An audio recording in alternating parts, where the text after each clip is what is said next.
Հայաստանում ռադիացիոն ֆոնը նորմայի սահմաններում է։ Հարևան Իրանից ռադիոակտիվ նյութեր չեն ներթափանցել մեր երկիր։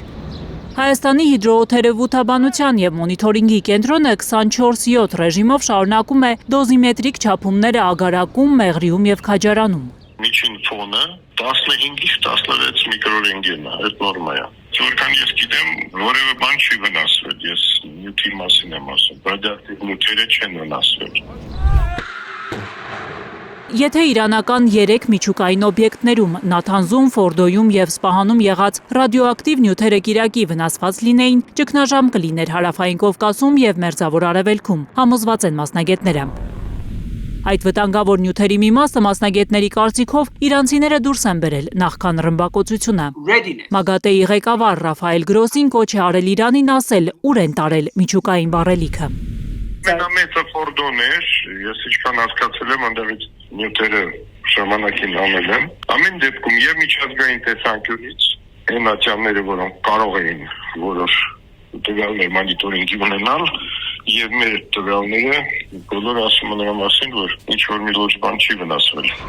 Հայաստանում միջուկային եւ ռադիոակտիվ նյութերի անվտանգության ծառայության ղեկավարի խոսքով, քանի դեռ ամերիկյան գերժամանակակից ռմբակոծիչներով թիրախավորում են իրանական միջուկային օբյեկտները, ռադիացիոն ճառագայթման վտանգը բարձր է։ Հիշեցնում են մասնագետները, ճառագայթը չի երևում, չունի համ, հոտ, բայց չափազանց վտանգավոր է։ Գենետիկ մուտացիաներ, քաղցկեղ, անգամ մահվան պատճառ կարող է լինել։ Եվ ռազմական գործողությունները չավարտվեն, նման վտանգ կա։ Ինչպես հասկանում եք, ամեն ինչ կարող է լինել։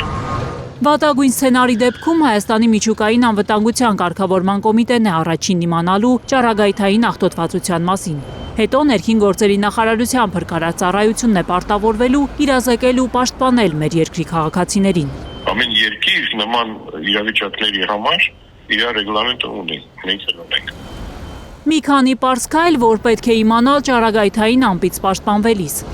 Մնալ փակ տարածքում, ամուր փակել բոլոր դռներն ու պատուհանները, անջատել օդափոխության համակարգը։ Եթե դուրս գալն անխուսափելի է, հագնել երկարաթև փակ հագուստ, ծածկել բերանն ու քիթը խոնավ շորով կամ դիմակով, չօգտագործել բաց տարածքում պահված մթերքը, խմել միայն փակ շշով կամ ծորակից եկող ջուր։ Աշխարհը հասկանում է, երկրորդ Չեռնոբիլ կարող են դառնալ ասիական անգամ եվրոպական որոշ պետություններ, եթե Իրանի օդում ռադիոակտիվ նյութեր տարածվեն։ Եթե ինչ-որ բան վնասվում է, կլինի դա, ասենք, ատոմակայան կամ որևէ մի բան, քամուց է, եղանակից է կապված, ուր կգնա, իսկ այսինքն այդ ուղղությունն է կարևոր։ Միխայիլ Մարտիրոսյանը կարծում է իրանական միջուկային օբյեկտները թիրախավորելով Միացյալ Նահանգների ղեկավարը պարզապես ցանկանում է շանս չթողնել Իրանին մի օր միջուկային զենք ստեղծելու համար։ Բավական հարց է, ես ձեզ ասեմ, ամեն դեպքում այդ ռմբակոծությունները եւ այլ դրանք ավելի շատ նպատակ ունեն թույլ տալ, որ աշխատեն, քան ոչնչացնել են նյութը, ինչ որ իրանք ունեն։ Չնայած արտաքին ճնշմանը, Իրանը կշարունակի հարստացնել ուրանը խաղաղ նպատակներով, հայտարարել է Իրանի արտգործնախարար Աբբաս Արաղչին։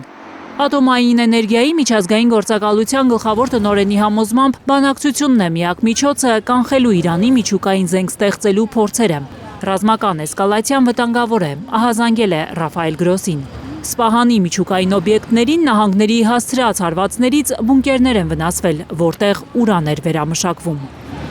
Գանե Մովսիսյան, Հարություն Մաթևոսյան, Հայլուր։ Հայաստանում եւ աշխարհում տեղի ունեցող իրադարձությունների մասին առաջին իմանալու համար բաժանորդագրվեք մեր ալիքին, սեղմեք զանգակը, որ բաց չթողնեք ամենահրատապը, ամենակարևորն ու հետաքրքիրը։